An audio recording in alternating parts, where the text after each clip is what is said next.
In the end, you walk away realizing that you overestimated human nature. Welcome to Season 3 of Accounts Deceivable, a podcast about white-collar crime and the devastating impact it has on people, companies, and communities. This season is about the moment of discovery. What happens to the people who uncover criminal activity in their own companies? We'll help you see fraud through the eyes of 3 infamous whistleblowers, from the biggest corporate invoice fraud in history to small-town criminal masterminds. Accounts Deceivable will explore how fraudsters gamed the system and hear the stories of the incredibly strong employees who expose them.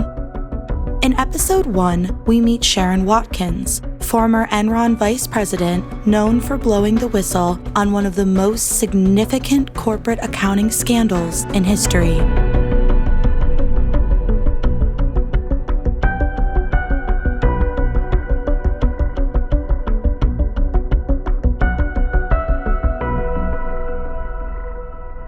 Growing up, native Texan Sherron Watkins never dreamed of being an accountant. As a student at University of Texas at Austin in the late 70s, she remembers selecting her major somewhat flippantly at the time, unaware of how this seemingly small decision would affect her life. Accounting starts with an A. It was near the top.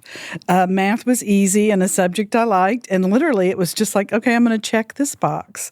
I really did not envision like, oh, I want to be an accountant. It just kind of happened that way. As Sherron progressed through her 4 years as an undergrad at UT Austin, it became clear that she was a standout in her field. A notoriously difficult career path for many, accounting came naturally to Sherron. As an introvert, she recalls enjoying auditing the books and being in the background. After graduation, Sherron received a prestigious offer to work as an auditor for Arthur Andersen, one of the world's largest accounting firms at that time. After establishing her career and spending 8 years in both the Houston and New York offices, Watkins was hired away by MG Trade Finance, a New York subsidiary of Metallgeschäft, where she worked in the commodity finance field for 3 years. Until she felt a pull to come back home to Texas. I sent my resume to friends that had been Arthur Andersen colleagues that now worked at Enron and found myself with a job offer, which I was thrilled. That was the place to work in Houston, Texas in 1993. A skilled accountant with experience in the oil and gas industry from her time at Arthur Andersen, Watkins thrived at Enron. But after 8 years at the company, one routine day changed everything, along with the course of Watkins' life as she knew it. I stumbled across horrible accounting fraud. It was income statement fraud. At first, Watkins was in shock, trying to make sense of what she had found. As things came into focus, it was undeniable, and Sherron felt a strong compulsion to step forward and report her revelation to Enron leadership. But she didn't act until something unexpected happened. Our CEO, Jeff Skilling, surprisingly quit the company. I mean, it was shocking. He had been chief operating officer since 1997. So 3 years later, he's getting the top job, and he abruptly quits. And it told me that what I'd stumbled across really was likely fraud. And he was just getting out while the getting was good. You know, these CEOs don't just decide, oh, I need to spend more family time all of a sudden. Like, they don't just get the job and 8 months later quit. You know, there's got to be something more here. So it was not just me. I mean, it was sending a message to the market, too, that something must be wrong. Sherron knew she had to act quickly before it was too late. She decided to write an anonymous one-page memo to Ken Lay, the founder of Enron who had stepped up as CEO in the wake of Skilling's departure. She sent the memo anonymously, but eventually decided to identify herself and speak with Lay directly. I got on Ken Lay's calendar on a Thursday. I was meeting with him the following Wednesday. And I kept waking up at 2 o'clock in the morning, kind of rehearsing how I was going to present this, knowing I might just have 30 minutes. Ahead of the meeting, Sherron built her case methodically, gathering evidence from numerous colleagues who she believed supported her. Before we hear from Sherron on what happened next, a word from our sponsor, Medius. Not only does invoice fraud cost businesses billions of dollars every year, but it's increasingly difficult to prove as technology has advanced. Whistleblowers put their professional and often personal lives on the line to do the right thing and ensure fraudsters don't succeed. They shouldn't also have to worry about the quality of the proof they bring to the table. Medius is an accounts payable software platform that enables finance professionals to combat scams by protecting the integrity of supplier data, auditing the invoice process in real time, and monitoring for insider fraud. For more information or a demo, visit www.medius.com.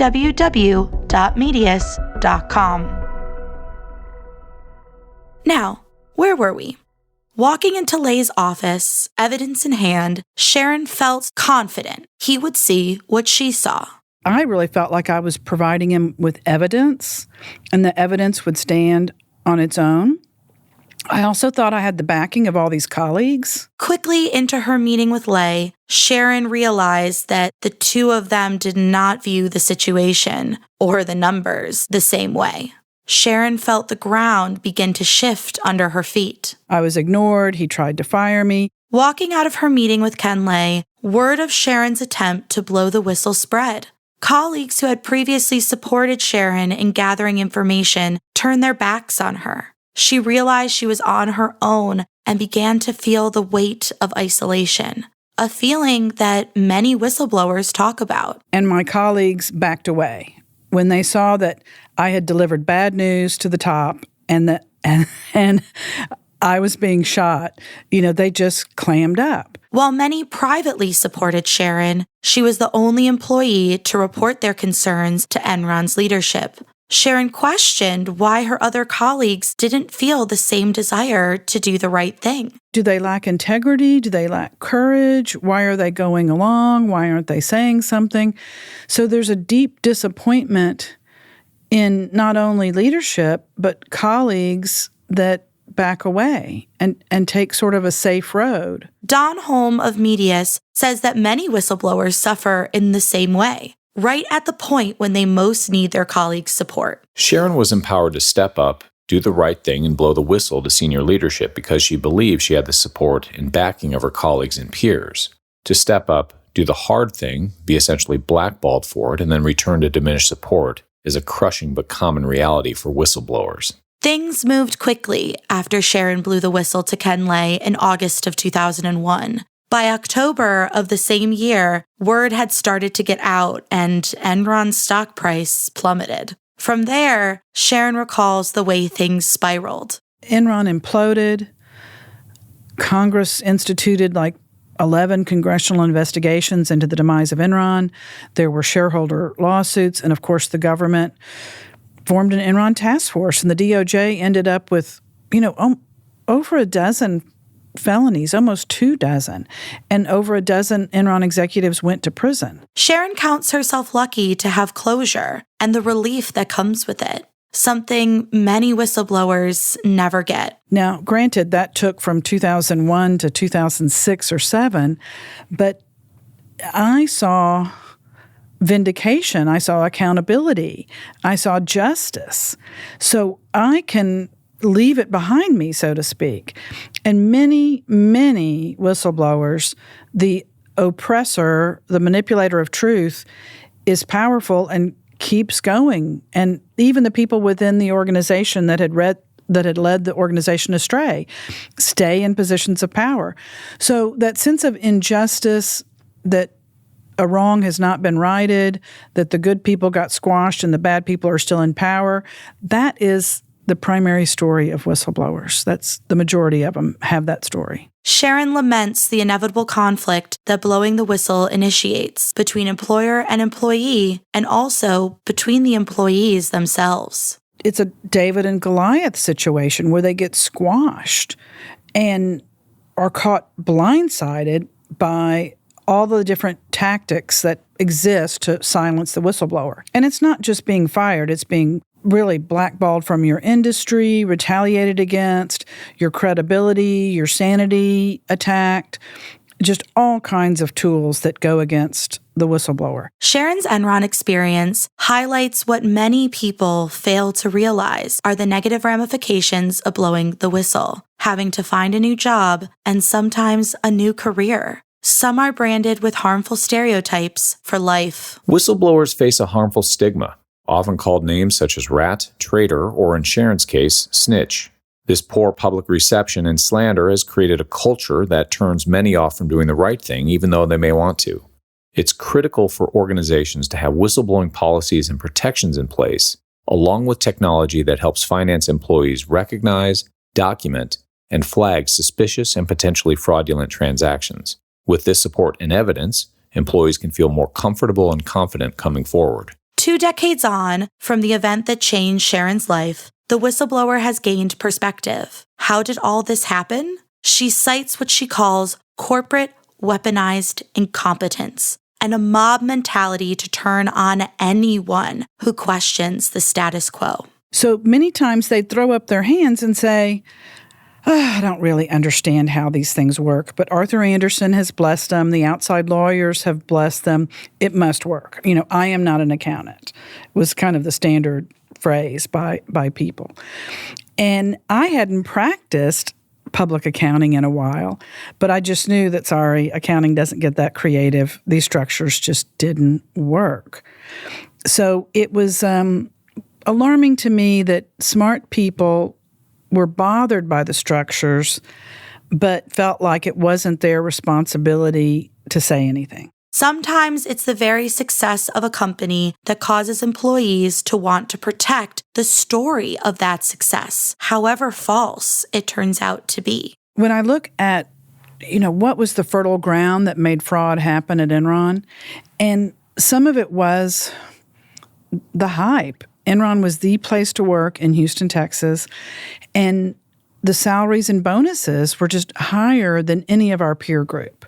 So you were making a great salary, you were making great cash bonuses, and then Enron was compensating you with stock options and stock grants, and the stock price kept climbing. Sherron now works as a leadership and ethics advocate, speaking around the world on topics such as ethics, corporate governance, organizational behavior, and the toxic label of whistleblower. Much of her day-to-day work includes mentoring the next generation. Asked what advice she has for young people entering the finance sector, Sherron says it's more important than ever to find a business you believe in. When evaluating an organization that you want to work for, look to see that they can have a bad quarter. Like it's actually positive that they fessed up to things not going their way.